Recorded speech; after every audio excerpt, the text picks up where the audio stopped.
Seni mengelola agama supaya agama ini tetap ceria. Saya berkali-kali cerita kalau ngaji, Imam Syafi'i itu kalau ditanya, diberitahu orang yang nyium tangan jenengan, yang di depan jenengan itu hormat, itu di luar ngerasani jenengan, bully jenengan. Jawabnya Imam Syafi'i itu tertawa-tawa. Baguslah, berarti saya wibawa, di depan saya buktinya tidak berani. Baguslah, berarti saya wibawa, nyatanya di depan saya tidak berani. Tapi banyak orang membenci jenengan karena fikih jenengan. Jawabnya Imam Syafi'i seneng lagi, baguslah. Nggak seneng saya pasti nggak pernah ngutang saya. Coba kalau kamu seneng juta besar itu pasti minta tolong. Mau masuk apa saja lah. Bahkan saya masih punya catatan tangan tulisannya Basim Asy'ari karena beliau pernah nyurati buyut saya ketika khatam Sahih Muslim yang keluarga Kudus. Terus banyak lah saya punya, termasuk saya punya tulisan tangannya Kiai Fakih Mas Gumambang, gurunya Mbak Zubair. Saya memang dokumenter kitab, sehingga saya maaf sekali kalau pidato umum itu memang saya tidak keahlian saya. Karena itu harus dobes, itu tidak keahlian ulama, dobes itu tidak keahlian ulama. Ini saya baca singkat, tapi semoga ini barokah karena ini kholnya Bali Maksum. Semua mubalek tadi pakai catatannya sendiri, jadi itu ngekholi dirinya sendiri. Ini saya pakai orisinil kitabnya Bali Maksum. Jadi saya mungkin penceramah terbaik karena sesuai konteksnya itu. Nah ini enggak. Ini kholnya Bali Maksum cerita syairnya sendiri tentang rokok lagi. Bolot lagi. Yes. Ya semoga diampuni oleh Allah Subhanahu wa taala. Ini ngendikane beliau tentang meminimalkan konflik. Ini saya baca di bab Al-Mithalul Awal. Jawazu hibati thawabil qiraah wa shadaqah lil mayyit wa wusuli thawabil qiraah wa a'malil birril mayyit. Kita berkeyakinan bahwa yasinan, tahlilan itu sampai ke mayit. Itu boleh kita hadiahkan dan sampai ke mayit. Kata Bali Maksum, wa huwa min masailil furu' al khilafiyah. Fala yajuzu bi sya'nihi itharatul fitan wal jidal wal inkar. Alal qail wal amili bihi wala alal mukhalif.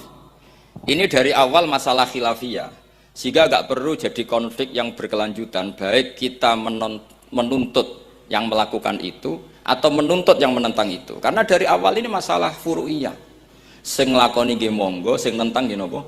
Monggo. Selama ini kan kita yang melakukan memaksa orang lain menerima, yang menentang memaksa orang lain menghentikan. Ini tidak fair kata Bali.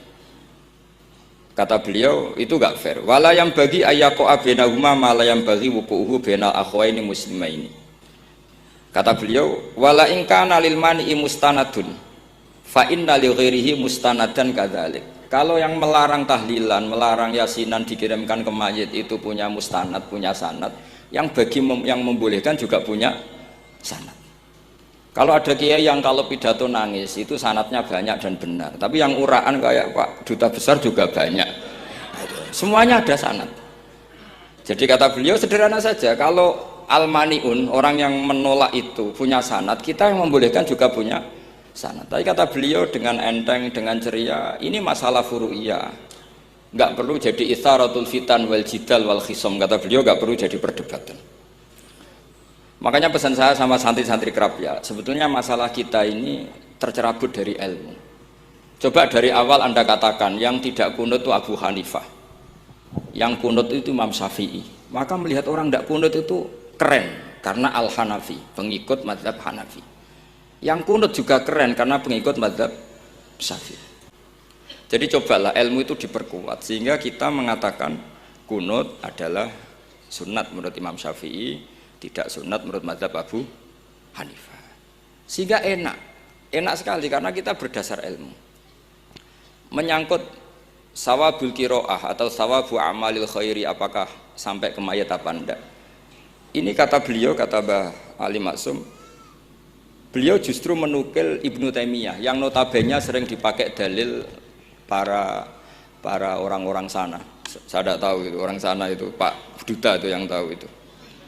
Itu kalau ini mirip kitab Said Muhammad. Jadi Said Muhammad itu kalau istidlal sering pakai Ibnu Taimiyah karena itu yang dipakai mereka. Tapi ternyata Ibnu Taimiyah, qala Ibnu Taimiyah innal mayyit yantafi'u bi qiraatil Qur'an kama yantafi'u bil ibadah al maliyah minas shadaqah wa nahwiha. Terus faqala Ibnu Qayyim fi kitabir ruh afdalu ma yuhda ilal mayyit as-shadaqah wal istighfar wa du'a lahu wal hajju anhu. Artinya gini, kita sekarang ini tidak pernah kayak Bali Maksum pakai dalil jawazu ihda lil mayyit itu berdasar Ibnu Taimiyah dan Ibnul Qayyim. Kita seakan-akan Ibnu Taimiyah itu orang yang pasti melarang itu. Sehingga kita itu terus mengatakan sing nyunatno tahlilan ku sapa? Mbah Hasyim atau Mbah Fakih atau siapalah. Meskipun riwayat ini mukhtalifah dari Mbah Hasyim. Pertanyaannya adalah terus kesannya yang membolehkan itu hanya kiai lokal itu, kiai nasional itu. Padahal zaman Bali sudah mengajarkan kita yang membolehkan ihda'u a'malil khairi ilal mayyit, yang membolehkan hadiah Yasin, Fatihah, tahlil ke mayit itu adalah orang sekaliber Ibnu Taimiyah dan Ibnul Qayyim. Sehingga dengan kita pakai ilmiah yang diterapkan Bali Maksum, kita ini merasa orang keren, orang global, orang yang keren dah. Karena guru-guru kita Bali Maksum, Mbah Hamid biasa mentahlili, Mbah Munawir semua mentahlili guru-gurunya. Di level ulama global ada Ibnu Taimiyah dan Ibnul Qayyim. Tapi karena kita tidak baca, seakan-akan tahlilan itu hanya tradisi lokal yang tidak di ACC, tidak disetujui ulama kelas internasional.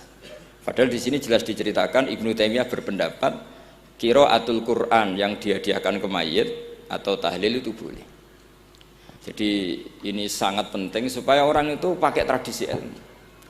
Saya pernah ngaji sama Mbak Mun, diberitahu kalaupun Rasulullah pernah kunut sekali, biasanya perdebatan kan oke, Rasulullah pernah kunut tapi ahyanan. Pertanyaannya adalah setiap Nabi pernah melakukan sesuatu itu akan menjadi sunnatan mutaba'ah apa enggak? Tentu jawabannya iya. Nabi meskipun melakukan kunut andekan hanya sekali, tapi karena pernah dilakukan Nabi, maka kebaikan ini akan menjadi sunnatan mutaba'ah, sunnat yang harus kita ikuti terus atau boleh kita ikuti terus. Jadi nggak boleh misalnya Rasulullah itu puasa Senin Kemis juga ahyanan, tidak selalu. Rasulullah itu tofa rokiban juga ahyanan, bukan selalu.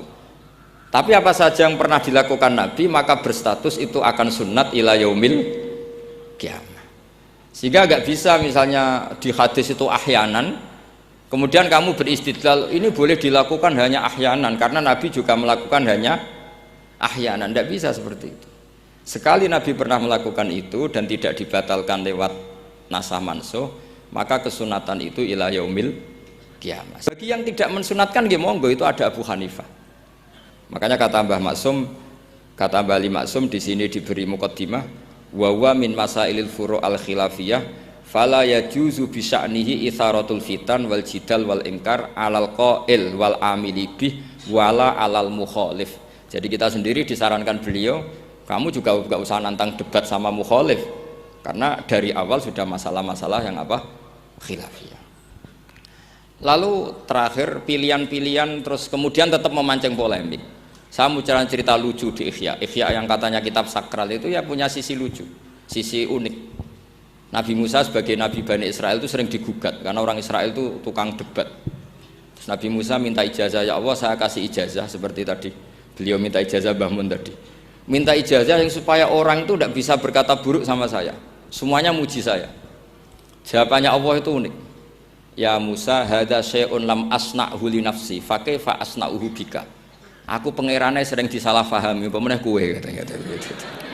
Jadi makanya kalau ada orang bully beda faham itu biasa. Kata Allah, hadza syai'un lam asna'hu li nafsi, itu sesuatu yang saya tidak melakukan untuk diri saya sendiri.